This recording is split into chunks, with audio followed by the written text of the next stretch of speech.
자, 기출로 마무리하는 D-30 물리치료 국시 합격 전략 해보겠습니다.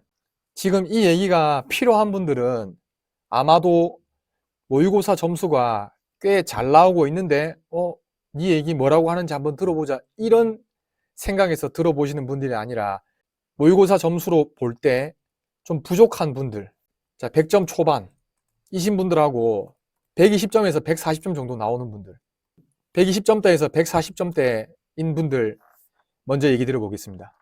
모의고사 가지고 해도 사실은 상관이 없어요. 근데 모의고사에서 별로 효과를 보지 못하고 있다 라고 한다면 기출문제를 풀어보시는데, 지금 120점에서 140점 정도 나오는 분들은 기출문제를 보면 어떤 문제가 잘 나온다 아니다를 충분히 알 수 있습니다. 기출문제 출력하신 다음에 중재에 만약에 골절 문제가 잘 나오더라 라고 하면 5회분의 기출문제에서 골절 문제만 찾아서 푸세요. 그건 금방 찾아 풀거든요. 그리고 이게 골절 문제인지 아닌지를 120점에서 140점 정도 되는데 모른다는 것은 말이 안 됩니다. 그 다음에 문제 풀 때 오답을 하는데 어떻게 오답을 해야 될지 잘 모르겠다고 하시는 분들이 있어요. 근데 어떻게 하시냐면 오답하실 때 일단 정답이 된 것부터 정리해 나가는 겁니다. 정답이 된 것부터. 나머지 오답이 된 선택지들은 일단은 미뤄두고 정답이 된 것부터 보세요. 제가 한번 보여드릴게요. 어떻게 하는지.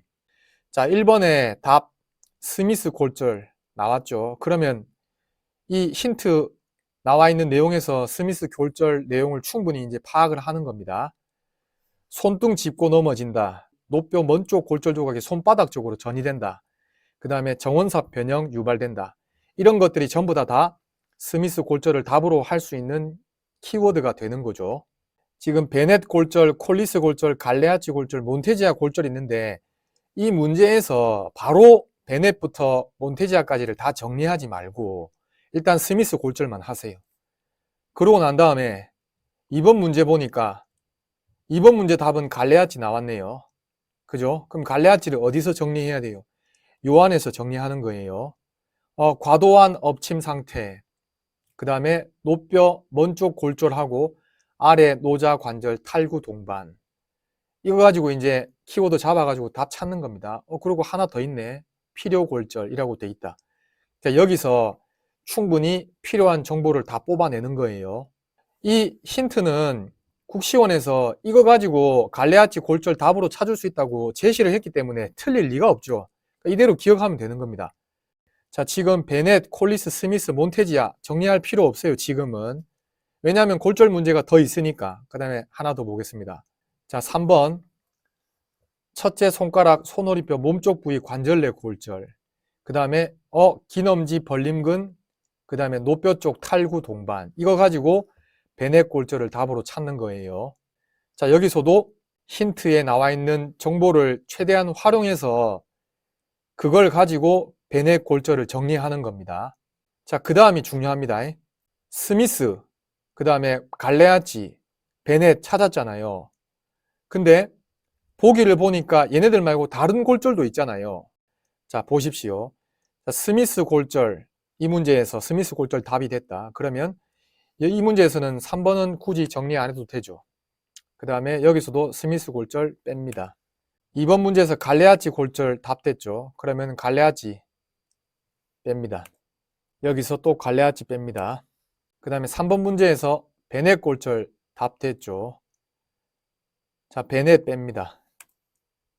그 다음에 여기서도 베넷 뺍니다. 자, 그러면 남은 거 이제 콜리스 골절 또 있는 거 보니까 여기 콜리스 골절 있네. 이거 또 빼줘. 이거 중복이니까 빼도 되잖아요. 그 다음에 여기도 콜리스 골절 빼면 되죠. 그 다음에 몬테지아 골절, 여기 몬테지아 있네. 빼고.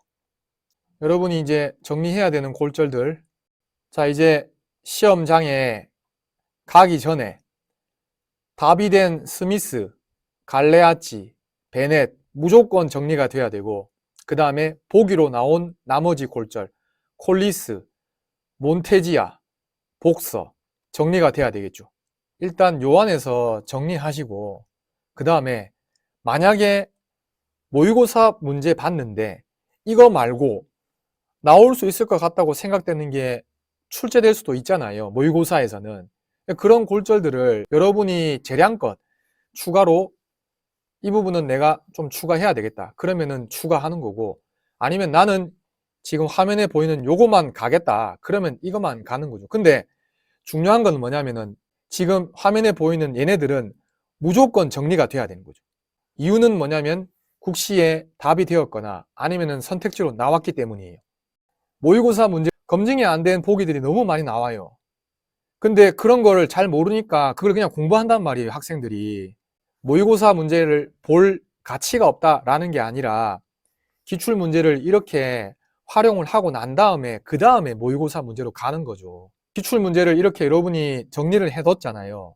이걸 정리하면 어떤 게 생기냐면 일단은 이 정도의 내용만 정리하면 되겠다라고 나름대로 선이 생긴단 말이에요. 선이. 그리고 모의고사 문제를 딱 보니까 그런 선이 생긴 상태에서 그러면 요거는 내가 준비해가지고 문제로 나왔을 때 답을 할 수 있게끔 준비를 해야 되겠다 라고 생각이 되는 문제도 있는 반면에 이거 뭐고 이런 문제도 있단 말이에요. 그런 건 거르는 거란 말입니다. 그런 건 나올 가능성이 적어요. 여러분이 모의고사 문제 보면서 약간 이상하다고 생각되는 거 있잖아요. 그게 왜 이상하냐면 일단은 국시 기출에서 나오지 않았을 가능성이 굉장히 높고 그 다음에 그냥 보기를 지금 마음대로 구성을 해서 그렇습니다. 그러니까 선택지의 가치가, 선택지를 활용할 가치가 모의고사는 기출보다 훨씬 떨어진단 말이에요. 그런 이유에서 기출을 보라고 하는 거죠. 120점대에서 140점 정도 되는 분들, 이런 분들은 기출 문제 출력하신 다음에 문항을 분류하는 데 시간을 들이지 말고 잘 나오는 주제에 해당되는 문제들을 찾아서 바로바로 풀어보세요.